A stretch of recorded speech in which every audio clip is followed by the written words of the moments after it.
Hello, students. This is section 4, some practice problems on uniform circular motion. The first question here says the centripetal force which keeps the Earth and other planets moving round about the Sun is supplied by frictional force. True or false? The answer is false. Actually, I should use a different color. It's false. Alright, it's false. Because what sustains the Earth and other planets moving around the Sun is the gravitational force of the Sun. So we can equate the centripetal force to the gravitational force of the Sun, R squared. Remember the formula?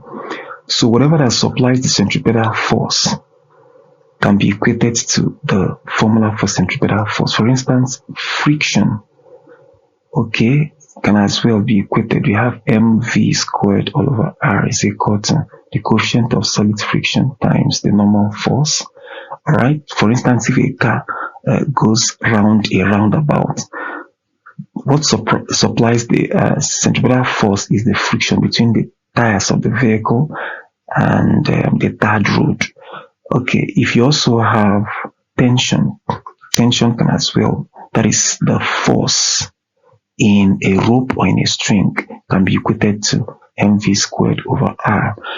Again, if an electron orbits the nucleus in a uniform magnetic field, it can as well be mv squared over r can be equated to q vb. You remember?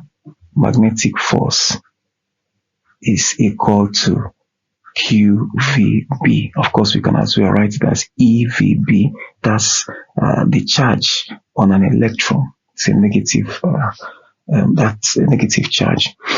Okay, that's it. All right. The frequency of vibration of an oscillator is 4 Hz.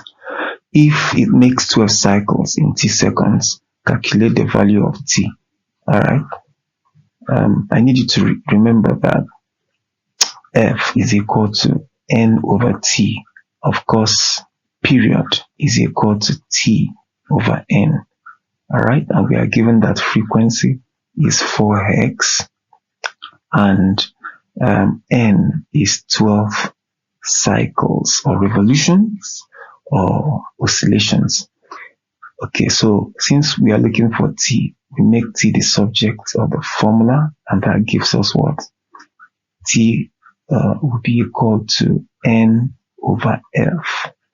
So 12 over 4, that gives us 3 seconds. So C, option C is the correct answer. Okay, so number 3.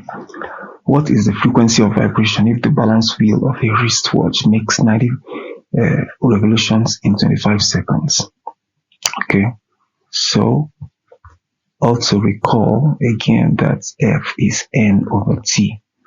So here we are asked to find F, number of cycles or revolutions is 90, all over T is 25. So this gives us 3.6 Hz. So option C is the correct option. Number 4, acceleration at constant speed is possible in circular motion. True or false? The answer is true. I think we had answered this before. Now, why is it true? Remember that at constant speed, in a linear manner along the straight line, acceleration is equal to 0. Of course, that constitutes uniform velocity. All right, where the speed is constant, but the direction is as well constant. That is in the same direction. Therefore, acceleration is equal to 0. But in the case of an object going around the circular path, all right, the direction is always changing. The direction is always changing. So even though the speed is constant, because the direction is always changing, you have centripetal acceleration. That's the inward force which keeps a body moving round the circular path. So the answer is true. It's possible in a circular motion. All right, the final question. If the centripetal force keeping a body that is moving around the circular path is eliminated, the body continues to move in a straight path along a direction tangential to the circle. True or false? The answer is true. All right, so this is the body moving around the circular path. This is the center. All right, remember, it always wants to move in a linear manner, in a tangential manner. But of course, the centripetal force would always constrain it. Would always constrain it, all right, to keep moving around this circular path. So if for any reason, whatever that supplies centripetal force, if it is removed, the body will veer off straight in a tangential manner. So that's it. Thanks for watching.